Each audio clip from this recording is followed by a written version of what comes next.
Bienvenidos a Departamento de Retornos, un podcast sobre el impacto profundo y duradero del COVID-19 en nuestras vidas. Nuestro objetivo es tratar de entender hacia dónde vamos, basándonos en las experiencias de los pasados 2 años. Departamento de Retornos es además una reflexión sobre los tiempos de gran incertidumbre que nos ha tocado vivir. Soy Mario Edgardo Roche y me enorgullece presentar este podcast auspiciado por la Fundación Puertorriqueña de las Humanidades, el National Endowment for the Humanities y el Fondo para Sostener las Humanidades durante la crisis del COVID-19 del Plan de Rescate Estadounidense conocido como SHARP por sus siglas en inglés. Hoy vamos a discutir los efectos, las consecuencias que ha tenido la crisis del COVID-19 sobre los procesos de enseñanza-aprendizaje con la doctora Ana Elvia Quintero, catedrática de matemáticas de la Universidad de Puerto Rico y experta en educación. Saludos, Ana Elvia. Saludos, Mario, y a todos los que nos oyen. Primero querría preguntarte, ¿cuál es tu valoración general? ¿Qué es lo más que te ha impresionado sobre la experiencia que hemos vivido desde el punto de vista del campo de la educación, ya sea a nivel elemental, secundaria o superior o a nivel universitario? ¿Qué es lo más que te ha impresionado de lo que hemos experimentado durante esta crisis de la pandemia del COVID-19? Pues fíjate, esta crisis, ¿verdad?, nos llevó de un día a otro a cambiar la forma en que ofrecíamos nuestras clases de presenciar en línea. Para la mayor parte de nosotros, profesores y maestros, el cambio nos causó mucha ansiedad y requirió muchos esfuerzos, ya que teníamos que aprender rápidamente una nueva forma de enseñar.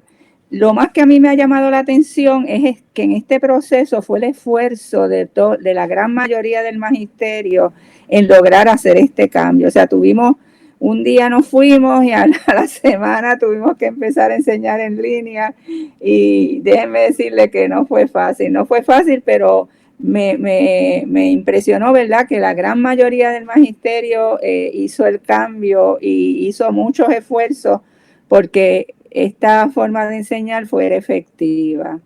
Esos efectos que tuvo, ¿verdad?, la pandemia, en términos de esa mutación obligada y repentina que hubo desarrollar, al momento de enfrentarlo, ¿qué fue lo más difícil? ¿El adaptarse al uso de una tecnología?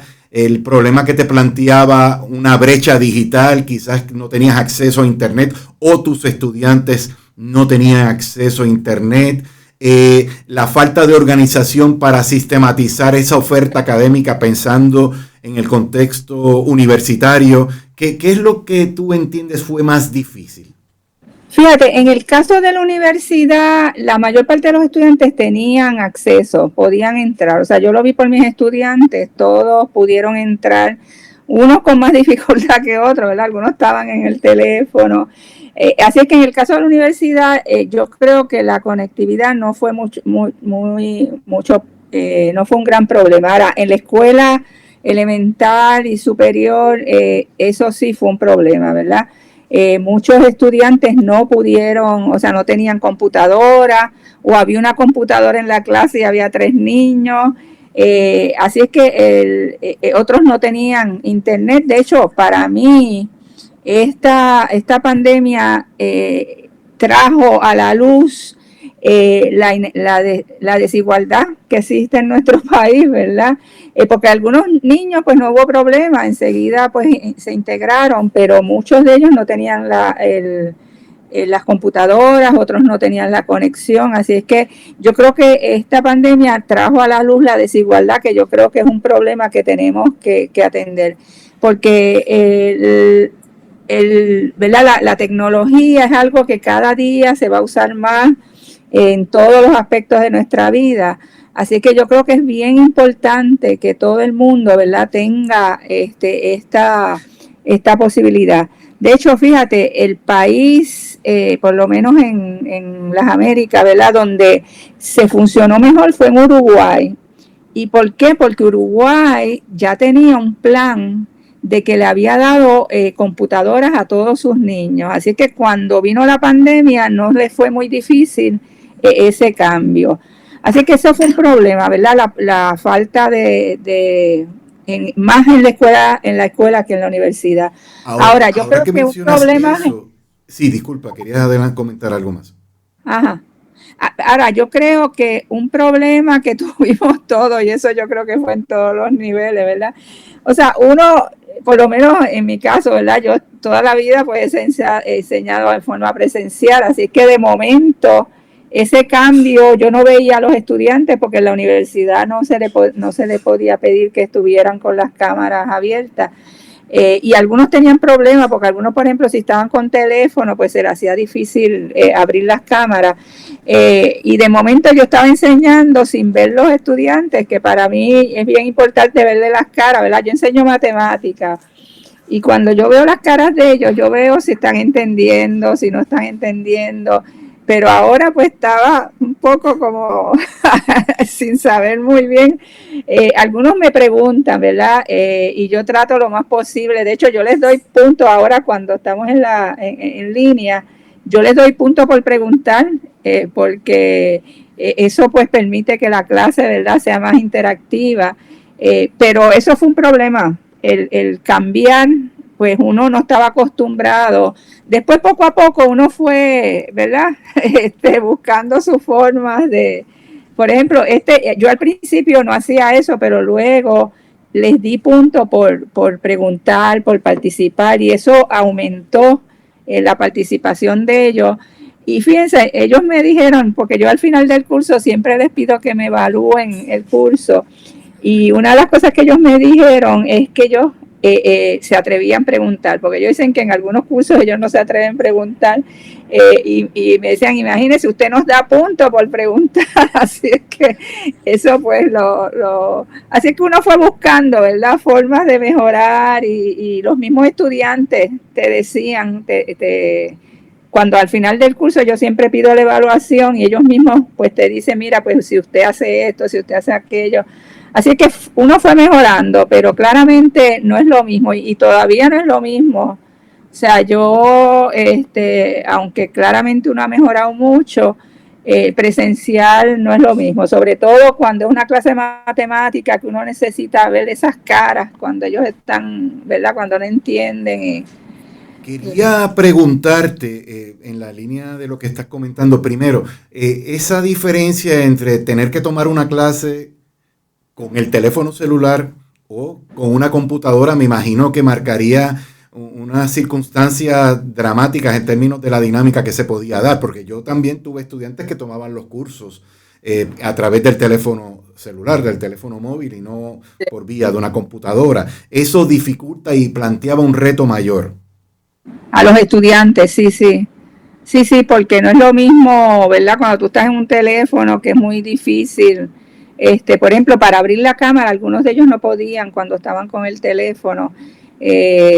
Así es que eso fue una dificultad, ¿verdad? Pero fíjate, la mayor parte, por lo menos en la universidad, la mayor parte tenían acceso a computadoras. Ahora fíjate, en los nenes, yo lo veo por mis nietas, ¿verdad? Ellos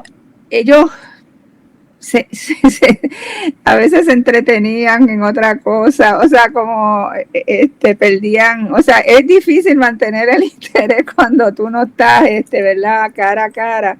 Así es que, pues claramente en los nenes yo creo que fue todavía más fuerte la situación, ¿verdad? Claro, porque como mencionabas, está el tema de la interacción entre el profesor claro, y los estudiantes, el uno poder observar su lenguaje verbal y percatarse de que hay algo que no les quedó claro, y lo que tiene que ver con ese enfoque, esa concentración en lo que se está discutiendo. Evidentemente son desafíos tremendos. Lo cierto es que en términos del desempeño de los estudiantes se ha registrado que esto provocó problemas. Por ejemplo, en el contexto del Departamento de Educación, para dar un dato específico, hubo resultados negativos, ¿no?, a nivel académico, y esto también tuvo consecuencias emocionales. Doy el ejemplo, hubo alrededor de 24,000 estudiantes que fracasaron en mayo del año 2021. Luego, en el programa de verano educativo, hubo cerca de 5,000 estudiantes que no se reportaron, Y ya que mencionas que eres profesora de matemáticas, se estableció, luego de que se valoró cómo fue este proceso, que en términos del desempeño en las clases de matemáticas, que en el año 2019-2020 habían obtenido los estudiantes una calificación aproximada de 87%, ya de 2020 a 2021 bajó a un 79%. ¿Qué puedes opinar sobre esto? Pues fíjate, esto no es solo de Puerto Rico, internacionalmente, ¿verdad? Se ha visto que la enseñanza en línea bajó la efectividad de la enseñanza, ¿verdad? Que los estudiantes aprovechan más presencial, y eso no es solo Puerto Rico, fue el mundo entero. Entonces, el problema que uno tiene ahora, ¿verdad? Cuando volvamos, ya las escuelas están presenciales y nosotros ya volvemos, creo que ya pronto. Hay una diversidad, o sea, hay niños que tuvieron a sus papás, que tuvieron a sus abuelos ayudándolos, y esos nenes, muchos de ellos están al nivel, no perdieron mucho, ¿verdad? Ahora, hay otros que tuvieron más dificultad, primero porque quizás no tenían el acceso, segundo, quizás en la casa pues había 3 niños y una computadora, los padres quizás estaban trabajando, así es que hay una gran diversidad, así es que en eso, volvernos a poner al día, pues fíjate, la misma tecnología nos puede ayudar. Porque cuando uno está en un salón, ¿verdad? Uno tiene una gran diversidad de estudiantes, tanto en intereses como en aprovechamiento, como en talento. Y es difícil uno como dar la clase de manera que atienda a todos, pero la tecnología nos puede ayudar ahí, porque hay programas que ya están disponibles, ¿verdad? Que te pueden atender al estudiante en el nivel que están. Así es que un maestro puede, por ejemplo, explicarle a todo el grupo un concepto, ver las dudas, etcétera, pero luego cada niño puede trabajar, o cada estudiante, ¿verdad? No necesariamente tienen que ser solo los niños, puede trabajar a su nivel, y la misma computadora les va dando problemas a medida que ellos van progresando, porque claramente no todos están igual, ¿verdad? O sea, hay niños que siguieron como si nada, o sea, que más o menos mantuvieron el ritmo, y hay otros que están bastante atrasados. Así es que uno de los retos que vamos a tener ahora, ¿verdad?, es cómo llevar a todos a su nivel, y ahí yo creo que la computadora nos puede ayudar en esos términos. También ahora hay programas, por ejemplo, yo pienso que los estudiantes que están más atrasados quizás se les puede dar más tareas para su casa, y entonces hay programas que tú les puedes enviar las preguntas y ellos te contestan, o sea que la tecnología en eso va a poder ayudar, y yo creo que algo de lo que nos ayudó esta situación, ¿verdad?, es que todos ahora estamos más disponibles para trabajar con la tecnología, ¿verdad? Nosotros en este tiempo, no solo en las clases, al principio yo me acuerdo uno no podía ver ni a sus hijos, así es que nosotros empezamos a hacer Zoom y cosas de estas para vernos y hablar, y eso pues, por ejemplo, en mi caso personal, pues yo he aprendido muchísimas cosas que antes no sabía y que me va a venir bien, porque yo sé que la tecnología cada día va a ser más importante en todos los aspectos. Así es que en ese sentido yo creo que nos abrió más a utilizar la tecnología, que yo creo que cada día la debemos usar más. No es que sustituyamos a los maestros, eso no es lo que yo estoy planteando, es más bien un apoyo que tenemos con la tecnología, sobre todo para diversificar, porque la tecnología permite que cada cual vaya a su nivel y podamos entonces traer a los niños que están más atrasados al nivel, ¿verdad?, que se necesita. Cuando hablas de diversificar, ¿te refieres a, digamos, establecer distintos nichos con respecto a las necesidades y potencialidades de cada estudiante o de cada grupo? Exactamente, eso mismo. En muchos sentidos, fíjate, una es en el ritmo. O sea, uno cuando es maestro en diferentes áreas, pero en matemática es claro, ¿verdad? Hay estudiantes que tú explicas y ya enseguida entienden. Hay otros que tú necesitas explicarle varias veces. Entonces, con la tecnología tú podías explicar una vez y entonces cada cual seguir trabajando O sea, una vez el maestro te explica, discuten, tú podrías entonces tener problemas de manera que los más rápidos puedan tener problemas de reto y los más lentos pues puedan ir a su ritmo. Así es que eso es algo que la tecnología permite. Lo otro que yo he visto que también ayuda es que permite que el estudiante que tenga, hay estudiantes tímidos, ¿verdad? Que no se atreven a preguntar. Entonces, yo, por ejemplo, en mis clases lo que hago es que al final de las clases, eso lo hago presencial y lo hago en línea, donde quiera, pero en línea se permite lo asincrónico, o sea, que tú puedes dejar, por ejemplo, un foro donde los estudiantes más tímidos puedan hablar, puedan intercambiar, se atrevan a participar, lo que no se atreven a veces a hacer en la clase entera. Así que la tecnología nos presenta muchas alternativas. Lo otro es los intereses. Por ejemplo, los estudiantes claramente tienen intereses diferentes, ¿verdad? Por ejemplo, en un curso de literatura, tú podrías, por ejemplo, hablar de la literatura española, pero después, con la tecnología, tener como una biblioteca de posibles obras, de manera que todo el mundo no tenga que leer lo mismo. O sea, un estudiante podía leer una cosa, otro otra, y eso la tecnología lo facilita, porque el salón es más difícil, ¿verdad? Tener todo el mundo con un libro diferente, pero la tecnología permite ese tipo de cosas. Así que yo creo que algo bueno que nos ha pasado es que hemos visto ¿verdad? Las posibilidades, aunque hemos visto también las limitaciones, ¿verdad?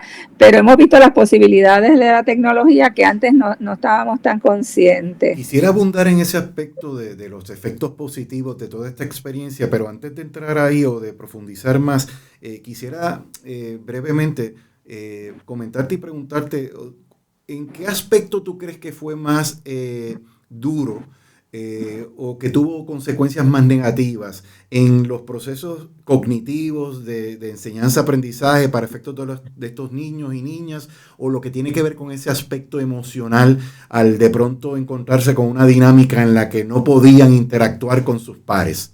Los pares. Ok, yo creo que las dos cosas, ¿verdad?, fueron problemáticas. Por ejemplo, hay niños que son únicos, son solos, ¿verdad? No tienen hermanitos o primos. Y estos nenes en la pandemia básicamente estaban solos, ¿verdad? Y eso yo creo que fue negativo. Sobre todo yo pienso que más para los niños que para los adultos. Ahora fíjate, ellos se inventan, ¿verdad? Los nenes tienen inventiva. Yo lo veo ahora con mis nietas, ¿verdad? Una de ellas, pues ellas hablaban con todos los amigos a través, de hecho, de los mismos teléfonos. Así es que, pues en un sentido, claramente no es lo mismo, ¿verdad? La cuestión personal, pero que algo ellos inventaron, o sea, que no se quedaron así tan solitarios. Porque ellos hablaban muchísimo con los amigos y hacían el chat y qué sé yo, ni que muchísimas cosas que me enseñaron ellas a mí, porque yo no sabía nada de esto. Así es que yo creo que sí hubo un problema, pero yo creo que ellos más o menos inventaron la forma. En la parte cognitiva, pues hay también variedad, ¿verdad? Yo creo que algunos estudiantes pudieron mantener, quizás también gracias a los familiares, ¿verdad? Mal que mal, pues los papás, los abuelos, o sea, yo siempre, una de mis nietas se pasa llamándome para la matemática, y entonces pues hacemos por el mismo internet, ¿verdad? Podemos hablar. Ahora pues nos vemos, pero al principio que no nos podíamos ver. Así es que pues ahí hay otra vez la diversidad, pues hay niños pues que no tienen todas esas apoyos, ¿verdad? Y yo creo que ahí es que se vemos la cuestión de la desigualdad, que yo creo que es algo que tenemos que trabajar. Para mí eso es uno de los problemas principales en la educación, ¿verdad? La desigualdad en posibilidades. Y la otra cosa que la pandemia nos enseñó, que yo creo que es algo que tenemos que estar conscientes, es la interconectabilidad del planeta. O sea, vimos que esto nos afectó a todos, no importa dónde estábamos. Y ahí pues yo siempre digo las palabras del Papa, ¿verdad? Del Papa Francisco, que tenemos que cuidar esta casa común.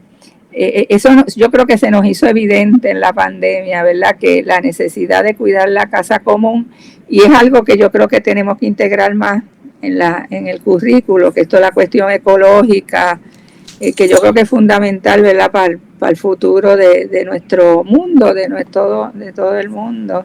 Oye, Ana Elvia, quisiera que abundaras un poco en ese rol, porque presumo yo que hubo una rearticulación, debo decir, en términos del rol y cómo se posicionaban los padres con respecto a estas dinámicas de los procesos de enseñanza y aprendizaje de sus niños.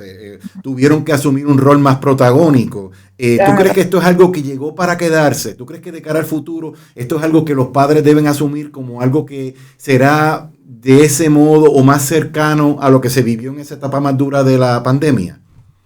¿Verdad? Yo creo que sí, ¿verdad? Que claramente los padres tienen un rol bien importante en el proceso de aprendizaje de los estudiantes, inclusive el promover las preguntas, ¿verdad? Algunos padres les molesta que los hijos pregunten, pero yo creo que eso es fundamental, que pregunten, y a veces ellos preguntan cosas incómodas, ¿verdad? Porque a veces yo recuerdo siempre mis hijos que a veces nos daban inconsistencia de nosotros mismos, unas cosas que uno decía y otras cosas que hacía. Pero yo creo que eso es fundamental, el preguntar es fundamental, y es una actitud que deben tener los padres de aceptarlo. Y también el promover el interés en su educación, ¿verdad? Fíjate, en la pandemia había varios roles que tenían que tener los padres. Uno era el ver que los niños estaban realmente atendiendo, porque es muy fácil cuando tú estás en línea, entretenerte en otra cosa, ¿verdad? Y eso, pues, para muchos padres que no estaban disponibles, pues, era un problema, ¿verdad? Pero lo otro es ayudarlo, ¿verdad? Porque no es tan fácil uno preguntar cuando está en línea. Así es que muchas de las preguntas, pues los hijos se las hacían a los papás o a los abuelos o a los tíos. Pero yo creo que eso también es positivo, ¿verdad? Eso quizás estrechó los lazos en la parte cognitiva de la familia. Así es que, pues eso tiene sus pros y sus contras, ¿verdad? Oye, hablando de los pros, brevemente, ya entrando en la última etapa de esta conversación, me consta que habían pasado ya varios años en los que, por ejemplo, en el caso de la Universidad de Puerto Rico se venía discutiendo sobre la educación a distancia, y evidentemente esta situación del COVID provocó que muchos procesos se aceleraran. ¿Tú crees que en ese sentido eso fue positivo para una entidad como la UPR? Sí, claro. Fíjate, hay cursos, yo creo que la enseñanza a distancia puede variar mucho, porque hay cursos que se prestan mucho para la cuestión de distancia, o sea que eso varía de curso en curso.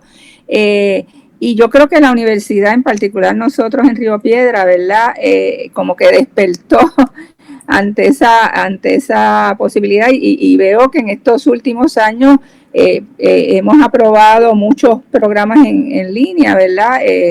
Que la Universidad Río Piedra sobre todo no tenía tanto, y yo creo que esto es fundamental porque fíjate, el estudiantado está cambiando. O sea, ahora no hay tanto el estudiante como cuando yo estudiaba, ¿verdad? Que éramos estudiantes y nada más. Ahora hay muchos estudiantes que trabajan, hay muchas personas adultas que están trabajando y quieren volver a estudiar porque el cambio en sus trabajos, ¿verdad?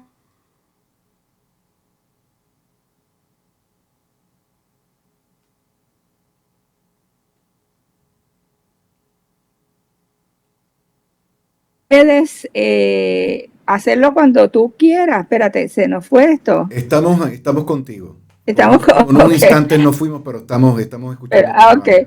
Bueno, pues volviendo, o sea, por ejemplo, personas que trabajan y que quieren ponerse al día porque ha cambiado su realidad, etcétera, Pues entonces en línea te permite hacerlo cuando tú puedas, o sea, puedes, por ejemplo, hacerlo por la noche, puedes hacerlo en los sábados y los domingos. Así que yo creo que la enseñanza en línea debe aumentar, o sea, y sobre todo al cambiar el perfil de los estudiantes. Entonces, otra de las cosas que está pasando por la cuestión demográfica es que los estudiantes regulares, ¿verdad? Los que se gradúan de escuela superior y entran a la universidad está bajando, y eso va a seguir porque la cuestión demográfica lo muestra. Entonces la universidad tiene que buscar otros nichos, ¿verdad? Y ahí yo creo que es bien importante ampliar lo de la enseñanza en línea. Finalmente, Ana Elvia, obviamente todo esto nos va a llevar a un escenario nuevo. La experiencia ha tenido aspectos positivos y aspectos negativos, como hemos estado comentando. Y como dirían algunos por ahí, también nos va a traer unas oportunidades, ¿no? En términos de modelos de innovaciones, de prácticas distintas. Y quisiera que me comentara sobre esto. O sea, hay expertos e investigadores sobre estos temas que han hablado de que probablemente vamos en dirección de que haya menos escuelas, quiero decir, y más lo que ellos llaman learning hubs, ¿no? Como centros de aprendizaje, que probablemente los hogares, los centros comunales, las bibliotecas, los parques, los museos tengan un rol más importante, ¿no? Para que esa enseñanza sea más inclusiva y que hasta integre más a la comunidad. Se habla también de una educación más personalizada, ¿no? En la que no solo el maestro tenga ese rol protagónico, sino también que entrenadores, consejeros, gestores culturales. ¿Cómo tú ves el horizonte en ese sentido? Sí, fíjate, yo pienso que la misma escuela tiene que cambiar con estos nuevos escenarios, ¿verdad? Y que la tecnología abre posibilidades en este sentido. Por ejemplo, el ejemplo que yo di de que puede diversificar, o sea, yo pienso que la escuela seguiría, pero tiene que ser diferente. De hecho, el otro día estaba leyendo algo que decía que el salón de clase es como algo del pasado. O sea, que las escuelas tienen que ser diferentes, tienen que ser como más abiertas, más en intercambio, como tú dices, con la comunidad. Por ejemplo, la tecnología podía ayudar mucho a que las clases fueran más activas, porque tú puedes, por ejemplo, dar que el estudiante vea algo de información a través del internet, y luego entonces la clase, en vez de estar dando información, tú lo que haces es discutirla, analizarla, o sea, que te permite mejorar la forma de enseñar, hacerla más activa. Y lo que tú dices, o sea, las bibliotecas pueden ser un lugar de aprendizaje. Entonces lo que yo pienso es que la escuela debiera ser como el centro, pero que irradie. O sea, que tú puedas, por ejemplo, tener parte en la misma escuela, tener computadoras que te den parte de la enseñanza, parte en la casa, ¿verdad? Pero también en otros lugares, en los parques, donde tú dices, en los parques, donde quiera uno aprende. De hecho, como decía el socio de Illich, ay, perdón, se me fue el nombre. ¿Qué decía? Él decía que si los niños no están aprendiendo, posiblemente están en la escuela. Que donde quiera que ellos están aprendiendo, ¿verdad? Y a veces donde no aprenden en la escuela, que están allí aburridos oyendo. Claro que sí. Pues Ana Elvia, muy agradecido, muchas gracias por esta oportunidad de charlar contigo sobre estos asuntos. Ana Elvia Quintero, catedrática de matemáticas de la Universidad de Puerto Rico y experta en educación. Amigas, amigos, muchas gracias por conectarse con Departamento de Retornos, un podcast sobre el futuro en la era post-COVID-19. Departamento de Retornos es auspiciado por la Fundación Puertorriqueña de las Humanidades, el National Endowment for the Humanities y el Fondo para Sostener las Humanidades durante la crisis del COVID-19 del Plan de Rescate Estadounidense, conocido como SHARP por sus siglas en inglés. Será hasta la próxima.